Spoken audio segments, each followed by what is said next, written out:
pense que c'est mieux que tu nous parles un peu de la maladie de Parkinson. Oui, Est-ce que tout le monde travaillait dessus? Oui, dans mon labo, on travaillait tous là-dessus. Donc, la maladie de Parkinson, ben, c'est la maladie qu'on connaît tous comme les gros tremblements. Donc, qui est vraiment caractérisée par les tremblements qui sont très visibles. Les gens qui en sont affectés, surtout des personnes âgées, sont pas capables de tenir un crayon, de tenir une fourchette de façon stable. Donc, des tremblements qui affectent beaucoup la qualité de vie, puis une rigidité musculaire aussi. Donc, une difficulté à... La rigidité musculaire, là, c'est surtout comme une rigidité à... plutôt, une difficulté à initier le mouvement. Donc, la personne veut avancer, mais il y a comme un délai avant qu'elle réussisse vraiment à mettre un pied en avant. Donc, c'est aussi une des caractéristiques, pas seulement avec les tremblements, parce qu'il y a une autre maladie qui ressemble beaucoup, qui est le tremblement essentiel, mais la maladie de Parkinson, c'est vraiment la rigidité, la difficulté à initier le mouvement, puis les tremblements. Les tremblements. Ouais. Mais juste pour savoir, l'espèce de délai qu'il y a entre vouloir faire le mouvement et le mouvement, je trouve ça curieux. Oui, ben dans le fond, la maladie de Parkinson, au niveau physiologique, au niveau cérébral, c'est la mort des neurones dopaminergiques de la substance noire. Donc, la substance noire, ça fait partie des noyaux basaux du cerveau. Donc, c'est vraiment le cerveau basal, les fonctions primaires du cerveau via le mouvement.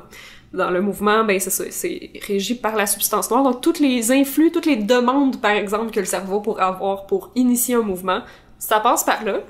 Puis après la substance noire, ça s'en va vers les nerfs, puis vers les muscles. OK. Donc, il faut que... C'est comme un passage obligé pour toutes les demandes que t'aurais d'initier un mouvement. Donc, dans la maladie de Parkinson, ces neurones-là, ils meurent. C'est particulier à cet endroit-là, précis physiologiquement, ces neurones-là meurent. Donc, quand tu fais une demande, vu qu'il y a moins de neurones pour aller... qui font le relais, en fait, parce qu'il y en a une grosse... En fait, quand on commence à avoir des symptômes de tremblement, il y a déjà 80% des neurones qui sont morts. Donc, quand tu fais la demande d'avoir un mouvement, il y a littéralement un délai. OK. Parce qu'il y a tellement de neurones morts dans la zone qui fait le relais qu'il y a littéralement un lag. Il y a un délai avant que la personne puisse initier son mouvement. Genre, elle veut... C'est super dur à vivre pour ces gens-là parce que tu veux mettre le pied devant, puis ça marche pas. Parce que les neurones qui étaient là pour relayer l'information sont morts. Donc, il y a vraiment un délai. Ouais. Moi, j'ai connu quelqu'un qui avait une forme de Parkinson qui s'était manifestée de manière... Plus jeune? Plus jeune, oui. C'est vrai, ouais, j'oublie. La plupart des gens, c'est des personnes âgées, donc c'est vraiment une dégénérescence qu'on a l'impression qui est associée à l'âge, mais il y a plusieurs personnes qui ont une version génétique, donc qui est un peu un problème génétique relié à la maladie, donc ce qui fait que les neurones meurent beaucoup plus jeunes, comme Michael J. Fox. En fait, l'exemple qui est comme célèbre, qui est connu, c'est Michael J. Fox qui a eu la maladie 25-30 ans peut-être, vraiment jeune, mais c'est ça, c'est la forme génétique. Donc, il y a déjà un problème, donc les neurones meurent beaucoup plus rapidement. Puis, la personne perd son autonomie beaucoup plus rapidement aussi. Donc, ce que tu es en train de me dire, c'est que la personne que j'ai connue, qui était dans à peu près une cinquantaine d'années, qui avait des tremblements, puis certaines rigidités, il y avait déjà comme une grosse partie de la masse noire qui était juste plus là. Ouais. La substance noire qui... Ouais. Mais, je veux dire, ça fonctionne pareil. Les gens qui ont le Parkinson à un âge assez avancé, ça veut pas dire qu'ils meurent de ça nécessairement. Ça peut venir éventuellement, mais vu que ça affecte souvent des personnes âgées, puis souvent les gens en meurent pas parce qu'ils meurent de d'autres choses, parce que ce sont déjà des personnes assez âgées. Malheureusement, quand ça se développe aussi jeune qu'une trentaine d'années, ça peut mener à la mort. D'avoir vraiment, justement, éventuellement, on en a plus, puis il y a plusieurs muscles squelettiques qui arrêtent de fonctionner. Ouais, dans ce cas-là, mettons, ça peut affecter les systèmes respiratoires, j'imagine. Oui, c'est ça. Oui. Ça doit être ça la cause principale de décès des personnes que ça Mais ça affecte beaucoup le système digestif aussi. Ah donc ouais? déjà, ces gens-là ont beaucoup de troubles digestifs. Parce que ça roule juste plus aussi bien que ça roulait. Oh, ben c'est... Ouais, c'est une grosse maladie. L'affaire, ouais. c'est que comme la version génétique, c'est peut-être 10-15% des patients. On sait qu'il y a vraiment un gène qui est impliqué là-dedans, mais le restant des gens qui le développent on n'a pas encore trouvé la cause principale de ça. Il y a quelques petites causes dans certaines populations vraiment plus précises. Par exemple, il y a des fermiers. Je sais plus où ça a été découvert, je me rappelle pas. Mais il y a plein de fermiers qui se sont retrouvés à avoir tout le Parkinson, puis ces gens-là utilisaient un insecticide, tous le même. Donc, ça a été découvert que cet insecticide-là causait la maladie de Parkinson et est maintenant interdit, je pense, pas mal partout dans le monde.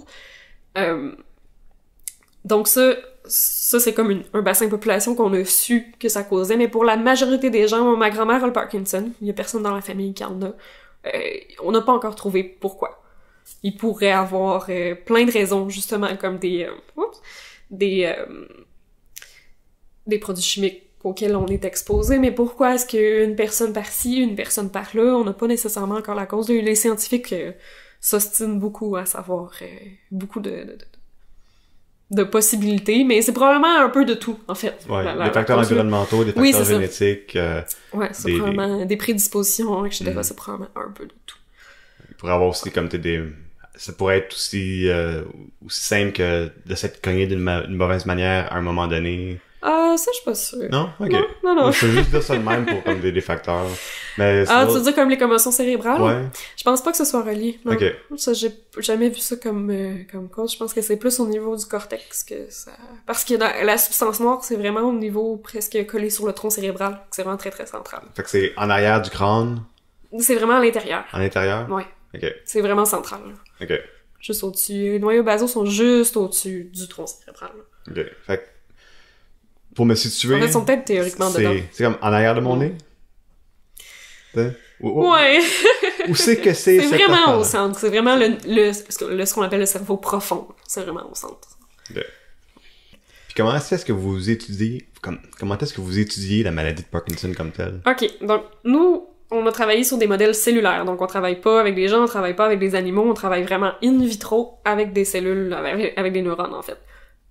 Donc on est vraiment dans la recherche fondamentale, mais c'est une façon de pas tester n'importe quoi sur n'importe qui, puis sur n'importe quel animal aussi.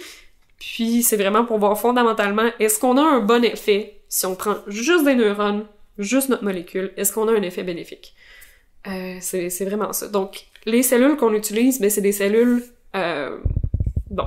c'est des cellules in vitro, mais on les différencie en leur donnant des facteurs de croissance pour qu'ils deviennent des neurones dans nos pétris, dans le fond, dans nos boîtes de pétri. Quand tu dis in vitro, sont séparés de tout autre organisme. Oui, c'est ça. C'est des cellules toutes seules. Dans un bocal. Microscopiques. Ouais, dans un bocal. Microscopique. Ouais, qu'on peut pas voir, là, dans ce bocal. Quand il y en a assez épais, on peut venir en voir, là, mais tu peux pas voir une cellule. Tu peux voir si t'as une couche ou un amas ou quelque chose, mais des cellules, c'est vraiment, vraiment microscopique. Par contre, en les différenciant en neurones, on peut vraiment voir les filaments, les neurofilaments, donc les dendrites, les axones et tout. On peut voir ça en microscopie. C'est bien joli. L'espèce de structure en étoile classique du neurone.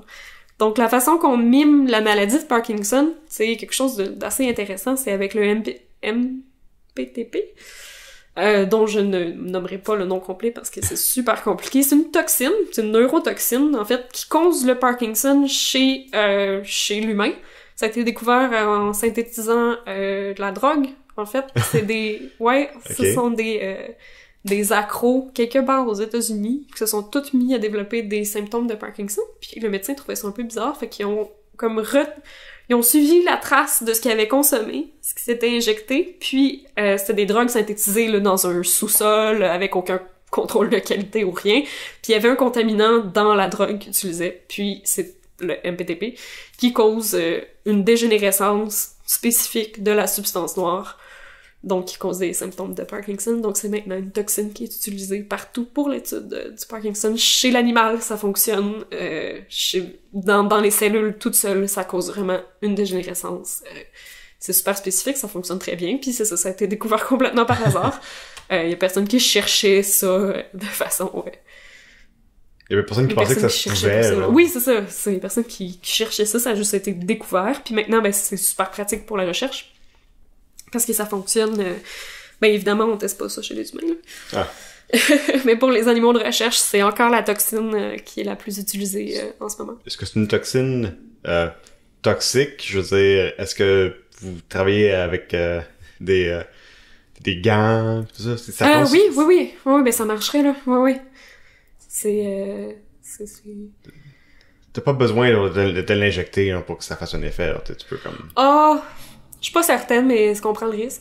Ah non, c'est ça. Non, je travaillais pas avec un gros appareillage, mais quand même avec un masque et tout, parce que okay. oui, on veut pas prendre le risque de l'inhaler puis que ça cause un problème localement au niveau de la tâche olfactive, par exemple, les neurones qu'il y a dans le nez.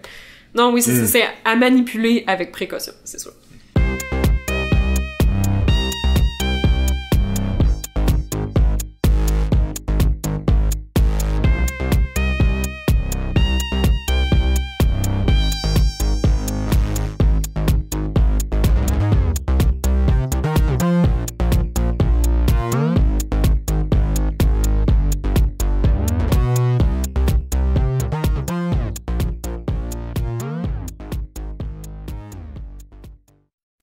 Salut, Sébastien Moyen-3. Bonjour, Gab. Aujourd'hui, t'es là pour nous parler de la synthèse du son. Oui. On va commencer, je pense qu'on va faire ça en 2 parties. Oui, ça serait une bonne idée. Il y a beaucoup de contenu quand même. On va commencer par savoir c'est quoi le son. Le son. Ouais, ça peut avoir l'air anodin. C'est quelque chose qu'on rencontre tous les jours. Mais là, on parle des bruits et non du... Oh mon Dieu, j'avais préparé toute ma feuille de notes selon les céréales. Non, ben... En fait, non. Le son, c'est toujours là, à moins de pas pouvoir écouter le podcast parce que peut-être qu'on est sourd. Mais malgré ça, ça se passe quand même dans nos têtes. Ah ouais? Un petit peu. Un petit peu? Il y a... en fait, il y a le son qu'on entend, il y a celui qu'on interprète. Mm-hmm. Et donc, c'est possible pour le cerveau d'interpréter des sons sans que l'oreille participe. Mais si on parle du son au sens physique, comme on va faire aujourd'hui, ben la première étape, c'est de voir le son comme une onde. OK. Une onde, c'est quoi exactement une onde? Parce que en anglais, quand on parle en anglais, ils n'ont pas ce mot-là, onde. Ils parlent toujours de vague. Oui, de vague. Est-ce que une onde est une vague? C'est plutôt que la vague est une onde. OK. Ou ce serait la manifestation d'une onde. OK. C'est une onde qui a un petit peu sa complexité au sens où quand on observe les particules d'eau, on peut les voir comme en rotation puis tout ça, mais on peut aussi simplifier la vague là, pour la voir la voir comme un meilleur exemple là, sans se soucier des perturbations puis de comment les molécules d'eau vont bouger là. Okay. Fait que l'onde du son, c'est en fait quelque chose qui se propage. Ouais, exactement comme la vague dans l'eau. Et puis, ça peut se propager autant dans l'air que dans le liquide ou dans le solide. D'ailleurs, les vagues de la mer ne sont pas nécessairement du son, mais si je frappe sur un morceau de bois, là je vais avoir du son. Ce que je veux dire, c'est qu'il n'y a pas nécessairement comme un objet qui résonne pour faire des vagues, c'est plutôt par le vent puis des courants sous-jacents. L'onde, normalement, indépendamment du son, ça se définit comme une oscillation, c'est-à-dire quelque chose qui va bouger, et ça sur une période. Période comme on entend quand on dit périodique. Okay. Ça veut dire quelque chose qui se répète. Donc, d'un certain point de vue, si j'ai une masse attachée à un ressort que je tire dessus puis je la laisse bouger d'elle-même, je viens un peu de créer une onde parce que j'ai cette chose-là qui oscille de façon répétitive et que je peux analyser, qui va probablement osciller en suivant toujours la même durée, approximativement, mais ça peut varier. Le son, contrairement à notre masse, se propage. Donc, une onde, réellement, ça va se diffuser un petit peu partout. Et le son va le faire différemment de la lumière parce que c'est une onde qu'on dit longitudinale. Pour comprendre ce que c'est une onde longitudinale, on est mieux de voir la lumière en premier, qui est une onde transversale. Donc, quand la lumière me parvient, elle va vibrer de haut en bas, mais elle va se diffuser quand même vers moi. Le son, de l'autre côté, il va avancer et reculer par rapport à moi, mais tout en se diffusant. Donc, c'est quelque chose qui se propage dans le milieu matériel, comme des variations de pression. Ça veut dire qu'il y a des molécules d'air qui vont s'entasser ensemble et qui vont se décoller. Et cet effet-là va entraîner toutes les autres molécules d'air autour. Et il va y avoir une espèce de bulle qui va se propager, qui va bouger, en fait, de moins en moins à cause de la friction. Et éventuellement, ça va arriver à mes oreilles ou à les vôtres, selon où on se place. Dans le cas du son, c'est une énergie mécanique. La lumière, elle, propage une énergie qui est électromagnétique. Elle n'a pas besoin d'un milieu matériel pour se propager. Elle peut se promener dans le vide de l'espace. Mais le son a besoin d'un milieu, tout comme la vague a besoin de l'eau pour exister. Okay, fait quand on dit que le son est une énergie mécanique, c'est parce qu'elle a besoin de matière pour se propager. Elle a besoin de faire bouger quelque chose. Et ça se comprend facilement dans l'oreille si on imagine le tympan qui est frappé par les variations de pression puis qui va faire bouger les petits os, les trois osselets, si je ne me trompe pas. C'est pour ça que dans l'espace, on dit personne ne t'entend crier. Exactement. Parce qu'il y a rien pour... il y a un vide matériel à cet endroit-là, donc il y a rien pour propager. C'est ça, on peut pas propager le son. On peut imaginer par contre que les personnes qui sont à l'intérieur de la station spatiale, comme ils sont dans un endroit avec de l'air, ben il va y avoir une propagation des sons. Ça veut dire que si on imagine un film comme Star Wars et qu'on entend des lasers dans l'espace, on doit, pour respecter la physique, imaginer que ce que le spectateur entend, c'est les oreilles, par exemple, des pilotes qui sont dans des vaisseaux et le vaisseau va vibrer quand le laser va sortir. Et ça, peut-être le pilote l'entend. Là où c'est moins réaliste, c'est si le laser siffle dans l'espace alors qu'il y a rien du tout. Ou si, par exemple, il y a une explosion qui est purement, disons, une explosion chimique qui produit peu de radiation électromagnétique. Si, par exemple, j'ai une explosion qui produit plein de rayonnements gamma qui repousse mon véhicule, ben forcément ça va résonner dans l'espèce de carrosserie, mais s'il y a juste des particules et un espèce de feu, il y aura rien pour m'envoyer le boom supersonique parce qu'il n'y a pas d'air. Et juste une petite parenthèse, je trouve ça quand même drôle que tu dis un laser qui séille dans l'espace, parce que les lasers, même dans le... T'imagines que une balle qui passe à côté de toi, ça séille parce qu'il y a un effet genre sur l'air, tout ça. Ouais. Il y a aussi un effet sur comme le son, je me rappelle plus c'est quoi le nom, mais ouais. Ben, ce qui est sûr, c'est que la balle tourne pour avoir une certaine portance. Ça va... j'imagine la période de rotation va peut-être générer un son de par elle-même parce que la balle est légèrement irrégulière. Tout ça. Mais un laser, ça passe tellement vite à côté de toi que tu peux pas dire que ça séille vraiment. Ben non, effectivement. Puis de là à dire qu'il ferait déplacer les molécules d'air par chauffage, peut-être, la diffusion de la chaleur à ces vitesses-là. Je suis pas certain, genre que le laser pourrait faire un son. Bienvenue à Epistémia, là où on analyse les physiques de Star Wars. Oui, parce que ça s'est pas assez vu. C'est pas quelque chose qui se fait vraiment. Donc, c'est l'énergie mécanique qui se propage dans un médium. Mm-hmm. Donc, pour nous, le son en général, ça se propage dans l'air. Oui. Ça rentre dans nos oreilles. Exactement. Mais ça pourrait se propager aussi dans un liquide. Donc, c'est pour ça que c'est possible d'entendre des choses dans l'eau. Il y a des animaux marins qui font de l'écholocation. Puis, c'est possible d'avoir un son dans un solide. D'ailleurs, comme les molécules sont attachées très proches les unes des autres, le mouvement est limité. La vitesse du son dans le solide est presque instantanée comparée à celle de l'air. Justement parce que toutes les particules sont collées, tandis qu'un gaz, c'est des particules qui se rencontrent, oui, mais qui a beaucoup de vide entre elles. Donc, le temps que les particules se fassent frapper par d'autres particules et ainsi se décollent et aillent frapper d'autres particules, c'est non négligeable. Et ça fait la différence entre le liquide, le solide, le gaz. Tantôt, on parlait de l'énergie mécanique, justement à cause de tous ces atomes-là qui sont excités par un mouvement. Et puis, ça explique comment l'être humain va réussir à entendre.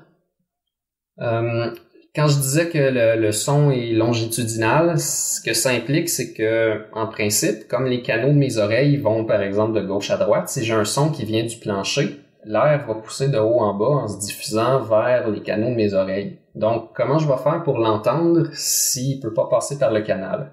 Ben, il faut juste savoir que les gaz essaient d'avoir une pression constante. Donc, si la pression montante atteint le canal de mon oreille, nécessairement, il y a quelque chose qui va vouloir pousser dans le canal malgré que la direction du mouvement est pas la même. Donc, c'est pas comme la lumière qui doit être réfléchie avant de changer de direction. Les particules de gaz vont se comporter comme quelque chose de fluide, justement.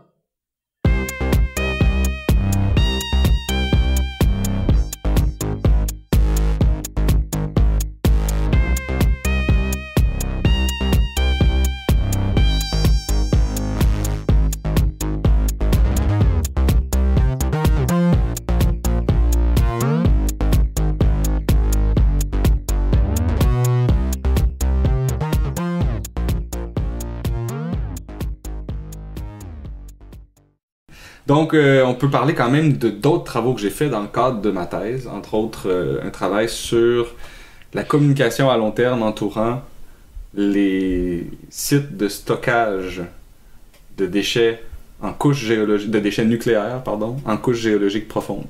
Donc, le problème nucléaire comme tel...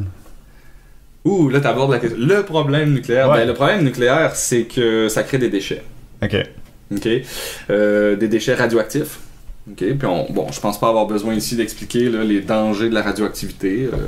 Non, tu rentres en contact avec ça, ça tue tes cellules. Mais ça cause des cancers, éventuellement la mort. Ça dépend du degré de radioactivité de la zone dans laquelle tu entres. Ça dépend du temps d'exposition. Ça dépend de beaucoup de choses. En fait, ça peut changer ta constitution génétique. C'est quand même assez grave, là, dans la mesure où la génétique, normalement, change sur des très longues périodes de temps à travers des bassins de population. Mais là, c'est dans l'ontogenèse, c'est-à-dire dans la durée de ta vie, puis la transformation génétique risque bien de... Tu sais, tu vas muter essentiellement, mais les mutations, t'es pas tellement... T'es pas apte à les recevoir. C'est ça, en fait, ces mutations-là te tuent. Ouais. Bon, sauf exception, moi, je connais pas d'exception, là, je pense pas. Toutes les mutations sont des maladies, finalement. Soudainement, t'arrives pas à voir à travers les murs. Ce qui arrive plutôt, c'est que tes cellules changent et tes yeux, ils désintègrent. Mais pour revenir aux déchets... les déchets nucléaires. Ça, c'est plus de l'ordre de la tragédie, en vérité, même si on le réalise pas tellement. Pourquoi je dis que c'est une tragédie? Parce que ça menace, en fait, l'entièreté de l'espèce humaine, et même au-delà tout le règne animal et éventuellement végétal, etc. Finalement, ça menace la vie sur Terre, l'équilibre de nos écosystèmes, etc. Parce que ça affecte pas juste les humains, ça affecte n'importe quoi qui est cellulaire. Ouais. Mais bon, nous, on connaît bien les effets que ça fait sur les humains, mais si tu vas à Tchernobyl, apparemment, il y a des espèces qui se portent très très bien, notamment parce que les humains sont partis, donc ils ont réclamé un peu leur espace de vie. Mais il semble que leur mutation leur ait été profitable à eux, dans certains cas. Ouais, il y a plusieurs séries de photos comme assez intéressantes produites dans Tchernobyl. En effet. Mais dans tous les cas, pour nous, c'est pas du tout souhaitable. Puis on voit que les catastrophes issues de l'exploitation nucléaire civile, que ce soit justement Tchernobyl, 3 Mile Island aux États-Unis, qui était essentiellement la première, puis la plus récente, Fukushima Daiichi. C'est des catastrophes environnementales graves, des catastrophes humanitaires également. Donc l'exploitation du nucléaire civil entraîne des problèmes en soi, des dangers, des risques. Bon, après, les gens qui s'occupent de l'analyse des risques, du calcul de risques, vont te dire que les risques sont faibles et que les mérites de cette source énergétique sont plus grands que les désavantages. Bon, c'est une manière de voir les choses. C'est un autre débat. C'est pas du tout le débat sur lequel porte mon intervention ici. Ouais. C'est vraiment sur la question des déchets. Peu importe si le nucléaire, on est pour ou on est contre, il faut reconnaître que le nucléaire produit des déchets radioactifs dont on n'a aucune manière de On peut pas les faire disparaître. On peut pas s'en débarrasser. On peut pas s'en débarrasser. Aucune manière de s'en débarrasser. Ça produit quelque chose de physique qui est là pour longtemps, si je comprends bien. Ben c'est ça, en fait. Les isotopes là, radioactifs varient en fonction des déchets, mais... C'est quoi la demi-vie d'un déchet radioactif? Ben c'est ça, c'est variable. Ceux qui sont hautement variables, ceux qui causent les plus gros problèmes. Ben ça peut être de 10 000 ans à 2 millions d'années. 2 millions d'années. Ouais. Ah, c'est ce qu'on n'a pas... On n'a pas décrit le genre de site de stockage en question. Okay. On parle de sites de stockage qui sont entre 300 mètres et 1000 mètres de profondeur sous la surface de la Terre. Oui. Dans lesquels on descend les déchets et éventuellement on scelle le lieu et on n'y retourne jamais. Bon, en tout cas, maintenant il y a des débats, est-ce qu'on va vouloir y retourner plus tard parce qu'on se dit, ben là, peut-être que quand l'activité radioactive va avoir décru, on voudrait récupérer le plutonium pour les résidus de déchets de plutonium. Non, on peut peut-être trouver des choses à faire avec, etc. C'est ça. On peut pas prévoir la valeur de ce métal-là dans l'avenir. Donc, actuellement, le débat en France, par exemple, c'est on voudrait que les sites puissent être réouverts après une certaine période. Mais bref, on part de l'idée qu'ils sont scellés à jamais. Disons qu'une société découvre des ruines puis se dit « Ah, je vais aller fouiller là. » Comme on a découvert la pyramide d'Égypte en se disant « Ah, on va aller fouiller. D'ailleurs, on a trouvé des trésors. » Donc, on veut pas qu'il y ait des gens qui creusent aux endroits où on en fouille. Non, c'est ça. Donc, il faut couvrir une grande surface. Ben, on veut les repousser de ces zones-là. OK. Donc, une des solutions qui a été avancée, justement, c'est de faire une espèce de grosse pierre de rosette tout autour, disons, d'un site de stockage, comme un grand anneau qui ferait, je sais pas moi, 1 km, 3 km de diamètre, dépendamment de la grosseur du site, de son entrée. Un grand Stonehenge. Ouais, puis tout autour serait écrit dans le fond les indications, puis au fur et à mesure que les langues changeraient, on ajouterait des anneaux.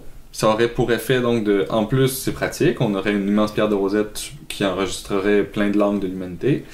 Puis ça grossirait en plus la zone d'écart, la zone par rapport à laquelle on va mettre les gens à l'écart, puisque plus on ajoute de langues, plus les anneaux finalement épaississent. Mais le problème c'est l'entretien. Ouais, nous on vise un système qui est auto-entretenu. Parce qu'on peut pas se fier à une institution dans le fond pour le faire. Ouais, les institutions de nos jours sont assez fragiles. Oui et non, là, mais disons que... L'institution de la démocratie. Ouais. Donc une autre solution qui a été amenée de l'avant, c'est... D'ailleurs, c'est drôle, cette solution-là a été avancée par Stanislas Lem, qui est l'auteur de... Solaris. Solaris, ouais. Alors lui propose... de créer des fleurs informationnelles dont on aurait modifié l'ADN pour qu'elles tiennent en elles l'information requise, comme disons, imaginons, pour simplifier les choses, disons, des données informatiques codifiées dans l'ADN mathématique des fleurs. Puis, comme ça, tant que les fleurs perdurent, puis on s'arrangerait pour que les fleurs prolifèrent particulièrement sur les sites où les déchets radioactifs sont enfouis. Donc, on s'assurerait donc de garder l'information puisque l'ADN se réplique à travers la reproduction. Il faut bien un auteur de science-fiction pour trouver une solution comme ça. Oui, c'est quand même original. C'est très original, c'est vraiment beau. Mais je me demande à quel point c'est pratique, vu qu'on sait déjà que la radioactivité, ça dérange l'ADN des choses. Hein. Ouais, tout à fait. Puis aussi, en fait, à l'époque où il a écrit ça, il n'y avait aucune manière de faire ça, codifier de l'information dans l'ADN. Et étrangement, je me suis rendu compte que pendant mes travaux là, pour rédiger cet article-là, dans mes recherches, j'ai trouvé que la recherche de pointe en DNA computing, informatique, génétique, et sur le point, en fait, développe des méthodes pour réussir à faire ça. Wow, ok. Ouais. On a déjà des instruments comme CRISPR qui... Ah ouais, mais là, c'est vraiment d'un autre ordre. En fait, c'est pour le stockage, vraiment le stockage. Ok, oui, d'informations. D'informations dans l'ADN permettrait, en fait, de révolutionner un peu le stockage informatique, dans la mesure où... Avoir des disques durs, mais avec fait en ADN. Et surtout, la quantité que tu peux stocker est exponentielle. Ouais. Mais ça implique, disons... Tu sais, ça ouvre tout un champ là, éthique. En tout cas, c'est pas une solution qui est retenue là, dans le cas de notre problème. Une autre des solutions qui implique aussi l'ADN, c'est de modifier l'ADN des chats pour que, d'une espèce de chat, j'imagine, pour que, en présence de radioactivité, les chats deviennent, par exemple, vert fluorescent. Donc là, en soi, c'est pas une solution parce que la fluorescence est un signe arbitraire. On peut pas savoir que parce qu'un chat devient fluorescent, il y a de la radioactivité dans les environs. Pour ça, il faut connaître le code, dans le fond.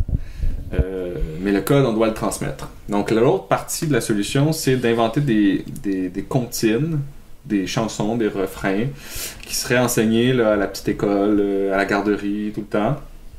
Puis ce serait essentiellement là, des chansons dont les paroles seraient si tu vois un chat changer de couleur, vite sauve-toi, éloigne-toi, amène avec toi toute ta famille, vite déguerpis. C'est reprendre le principe du chat noir, mais avec une autre pratique concrète. Ouais, dans le fond, là, ça joue clairement sur la superstition. Puis sur le folklore, mais encore une fois, il faut compter sur le fait que cette chanson-là va continuer à être enseignée pendant 10 000, 100 000 ans, ce qui est vraiment incertain. C'est essentiellement de passer l'information à travers la culture, c'est ça? Ouais. Mais ça reste une partie de la solution qu'on va voir plus tard. Cette solution-là n'a pas été retenue, premièrement parce que y a rien qui dit que si on change l'ADN des chats, ils vont rester dans les zones là où il y a des sites. Les chats font bien ce qu'ils veulent.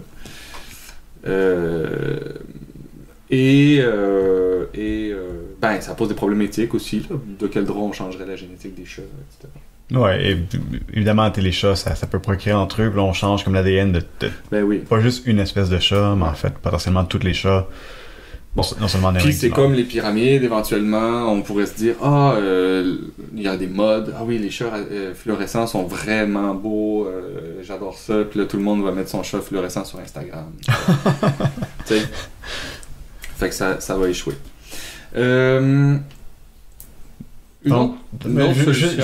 Juste pour dire, toutes les solutions jusqu'à date ont quand même un côté attrayant, qui pourrait susciter la fascination.